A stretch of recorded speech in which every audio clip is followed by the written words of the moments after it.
सध्या मी कांदळवन प्रतिष्ठान येथे मी आता कार्यरत आहे। सन 2002 साली चिपळूणच्या सह्याद्री निसर्गमित्र या संस्थेने वेळास या गावामध्ये कासव संरक्षण आणि संवर्धनाचं काम सुरू केलं। यामध्ये वनविभागाचा मोठा हातभार त्यांना होता, कारण जी आपल्याकडे समुद्री कासव अंडी घालण्यासाठी येतात ती संरक्षित प्रजातीमधली आहेत, तर त्यामुळे वनविभागाच्या परवानगीशिवाय आपण ह्याचं काम जे आत्ता संरक्षण संवर्धनाचं करतो ते पुढे करू शकत नव्हतो। त्यामुळे वनविभागाची परवानगी आणि त्यांचा मदतीचा हात हा याच्यामध्ये फार मोठा होता। मादी कासव साधारणपणे नोव्हेंबर ते मार्चमध्ये अंडी घालायला येतं आणि त्यानंतर एक साधारण 45-55 दिवसांनी त्यातनं पिल्लं बाहेर पडतात। ह्या अंडी गोळा करण्याचं आणि त्या पिल्लांना संरक्षित सोडण्याचं काम प्रत्येक गावात 1 किंवा 2 किनाऱ्यावरती माणसं नेमून त्यांना मानधन देण्याचं काम वनविभागाकडून करण्यात येतं।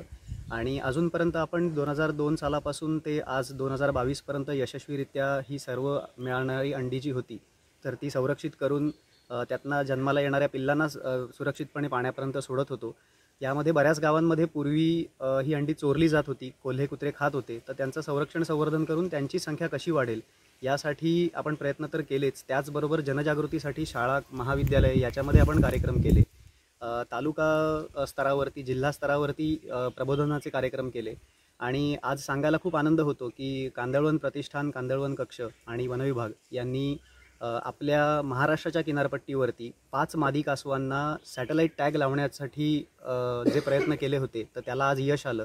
त्यापैकी 2 माद्यांना आत्ता गेल्या 2 दिवसामध्ये आपण सॅटेलाईट टॅग लावले। पहिली मादी कासव जी वेळासच्या किनाऱ्यावरती टॅग केली गेली तिला प्रथमा असं नाव दिलं। त्याचं कारण असं आहे की महाराष्ट्रच नाही तर पश्चिम किनारपट्टीवरती सर्वात पहिलं सॅटेलाईट टॅग आपल्याकडे बसवलं गेलं, म्हणून प्रथमा असं तिला नाव दिलं। आणि त्याचप्रमाणे आंजरल्यामध्ये जी दुसरी मादी टॅग केली गेली तिचं नाव सावणी असं ठेवलं गेलं, कारण तिथल्या स्थानिक देवतेचं नाव ते असल्या कारणाने आपण दुसरं नाव देवाच्या नावाने तिचं ठेवलेलं आहे।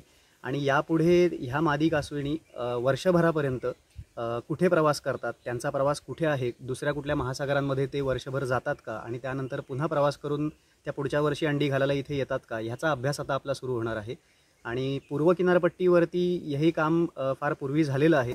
पश्चिम किनारपट्टीवरती 2022 सालामध्ये आपल्याला हे काम करण्याची संधी मिळाली आणि त्यामध्ये महाराष्ट्र अग्रेसर ठरला, याच्याबद्दल खरोखर आम्हाला अभिमान आहे।